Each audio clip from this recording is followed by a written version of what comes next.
Сәлем достар, бүгін біз жүктіліктің 13-ші аптасы туралы әңгіме айтатын боламыз. Жүктіліктің 13-ші аптасы қалай өтеді? Жүктіліктің 13-ші аптасында әйелде токсикоз толық дерлік тоқтайды. Болса да ол қатты бұрынғыдай әсер етіп, бұрынғыдай қатты бір көңіліңізді бұзатын қатты бір токсикоз болмайды. Бұл кезде әйел өзін жақсы сезіне бастайды, қайта-қайта туалетке бару да, яғни дәретханаға бару, зәр шығару процесте жайлап кішкене сейрейді. Дегенмен де азанда бастың ауырсынуы болмаса шашаңқылық деген нәрсе болуы мүмкін. Кейбір әйелдерде көбіне көп энергиясы көбейіп, өмірге деген құштарлығы артып, қарым-қатынасқа деген құштарлығы артып, яғни ер адаммен қарым-қатынасқа түсуге деген құштарлығы артып, өте бір жақсы көңіл күйде жүруі мүмкін, күліп жүріп, айналасын жақсы көріп, жақсы сөздер айтып деген секілді. Осындай бір өте жақсы көңіл күйде жүруі мүмкін, өте көп өзінде энергияның барлығын сезінуі мүмкін. Бір уақытта бірнеше іспен айналысып деген сөз деген сияқты бір қатты бір энергия тасынып тұруы мүмкін кейбір әйелдерде.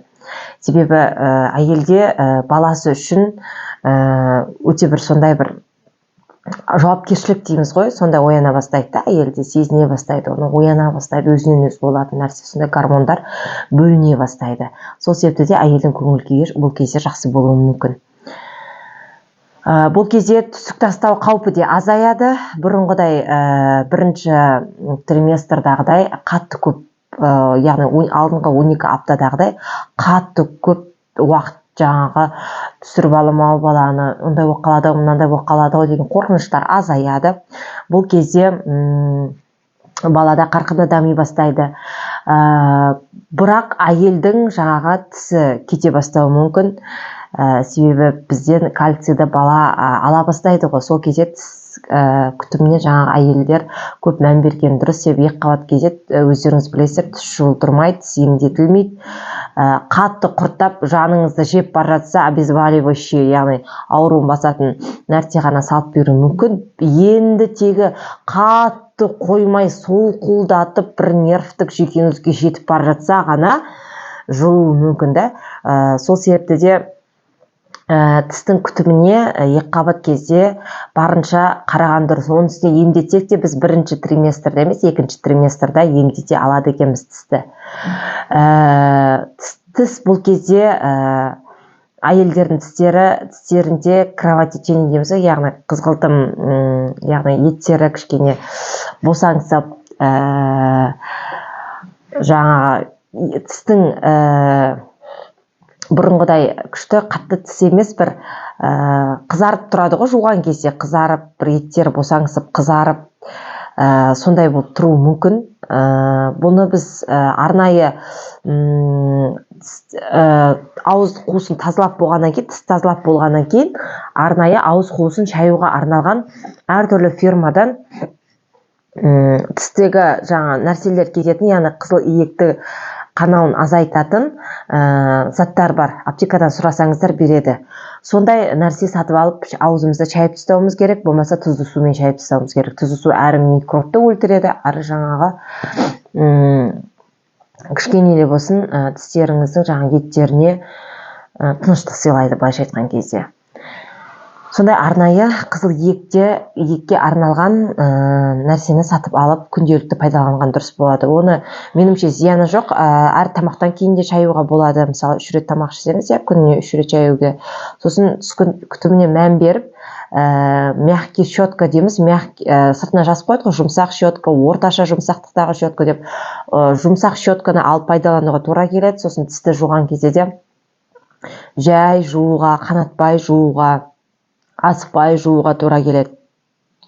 Себебі бала өзіне керекті өнімді осы әйелдің тісі арқылы да алады. Осы уақытқа фолиевая кислота ішіп келсеңіз, фолиевая кислота ішудің енді қажеті болмайды. Себебі балада одан алатын қоректердің бәрі қалыптасып қояды бұл кезде, бұл уақытта. Тек кальций D3 витамині ішілу ұсынылады екен. Кальций D3 витамині көп ішуіміз керек. D3-ді табиғи күннен алсақ та болады. Бірақ күнде егер бір қысқы уақыт болса, мысалы күзгі уақытқа яки болмаса көктемгі уақытта жаңағы туатын болсаңыз деген секілді, мысалы күн көзін мүлде түспейтін жерлер бар ғой. Сондай жерлерде D3 витаминін қатты қолданған дұрыс болады. Негізі күн оңтүстікте тұрсаңыз да D3 витаминін қолдану ешқандай айыбы жоқ. Ол пайдалы болмаса зияны жоқ. D3 витамин үлкендерге арналған D3 витамин алып, гинекологыңызбен кеңесіп, қанша мөлшерде ішу керектігін соны алып ішсеңіз болады. D3 витаминді өте қажет, оны күннен алуға да болады.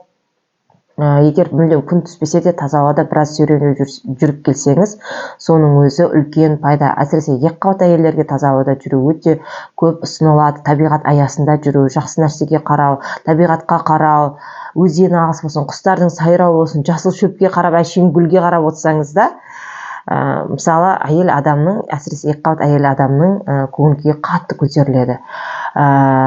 Сол себепті таза ауада жүрген өте пайдалы. D3 витаминінің жетіспеуінің салдарынан өте көп мәселе туындауы мүмкін болашақта. Сондықтан да әйел адамға D3 витамині ішілу ұсынылады екіқабат кезде. Кальций сосын D3 витамин ішкеннен кальций да керек болып жатады. Әртүрлі фирмалар бар. Өзіңіздің гинекологыңызбен кеңесу арқылы сол кальций витаминін, D3 витаминін алып ішсеңіз болады. Аптекада болсын, аптекада болмаса арнайы сататын, БАД өнімдерін сататын жерлер бар. Солардан кеңесіп алсаңыз болады. Әрине міндетті түрде гинекологыңызға айтуыңыз керек. Және де кальцийге бай тағамдарды жеу керек. Сонымен қатар магнийге бай тағамдарды жеу керек.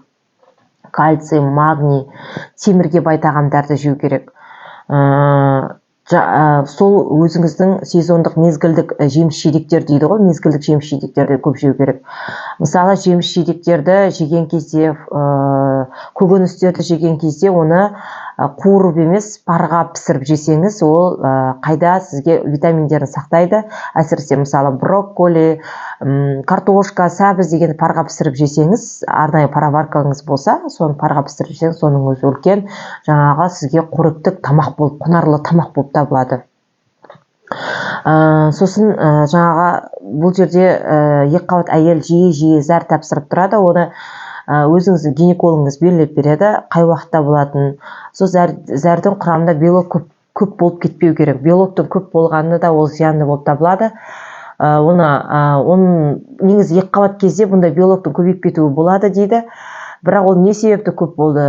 Ол көп кофеин қолданып кеткен шығарсыз, мысалы, болмаса көп бір газы су ішіп кеттіңіз бе, әлде бір пайдасыз сондай бір тағам жеп кеткеннен де болуы мүмкін ол. Әлде көп стресске түсіп кеттіңіз бе деген секілді. Бұл кезде міндетті түрде жаңа көңіл күйіңізді реттеп, пайдалы тағамдарға ауысқан дұрыс болады. Әсіресе суды көп ішуге. Себебі кофеин тіпті шайдың өзін көп ішуге рұқсат етілмейді. Шай ішсеңіз де табиғи шайлерді ішкен дұрыс болады. Себебі табиғи шай сізді сарғайтпайды, тісіңіз аман қалады. Табиғи шай ішсеңіз, табиғи шай әрине 100 граммның өзі бір 1500 теңге, 2000 теңге тұратын шығар қазір. Бірақ табиғи шай одан арзан тұруы да мүмкін. Табиғи шай тапсаңыз, табиғи шайды ішкеніңіз дұрыс болады. Егер шайды бір қатты жақсы көретін болсаңыз, краскаға толы қарапайым шай өнімдерін алу тіске зиянды, оның үстіне ағзаңызға да зиянды. Сол себепті табиғи шай өнімдерін ішкен дұрыс болады. Одан кейін екіқабат кезде барынша ауру сырқаудан аман жүрген дұрыс болады. Әсіресе тұмау, грипп деген секілді. Оның бәрі балаға әсер етеді. Тұмау, грипп, салқындап қалу деген секілді. Жылы киініп жүруіңізге тура келеді. Әсіресе асты жағыңызды жылы ұстауға тура келеді. Жылы киініп, күніп, жылы жүрсеңіз, барлығы да жақсы болады, ауырмайсыз да. Көбіне көп ауру психологиялық жағынан болады деп айтамыз ғой. Әрине 80% психологиялық жағдай, 20% сіздің қалай жүріп өмір стиліңізге байланысты да, қалай жүріп тұруыңызға, яғни жеңіл киініп шықсаңыз, ол мысалы жеңіл желпі болып жүрсеңіз, ол екіқабат әйелге зиянды болады. Қанша бір ыстығыңыз тасып бара жатса да, кішкене жылы сақтайтын жерді жылы сақтап жүрген дұрыс болады. Сол кезде ауру сырқаудан да аман боласыз. Достар, мен айтайын дегенім осы. Егер видео пайдалы болып жатса, ақпарат пайдалы болып жатса, онда арнама жазылыңыздар. Көргендеріңізге рахмет. Сұрақтарыңыз болса қойыңыздар. Сіздерге қабаттық қалай өтіп жатыр, 13-ші апта қалай өтіп жатыр, менде білгім келеді, қандай өзгерістер болып жатыр. Себебі әр әйелде әртүрлі болады. Мен барлық қалыпты деген өзгерістерді айттым. Келісетіндеріңіз бар, келіспейтіндеріңіз бар. Жалпы әйелде, жалпы жағдайында болатын жайттарды айттым.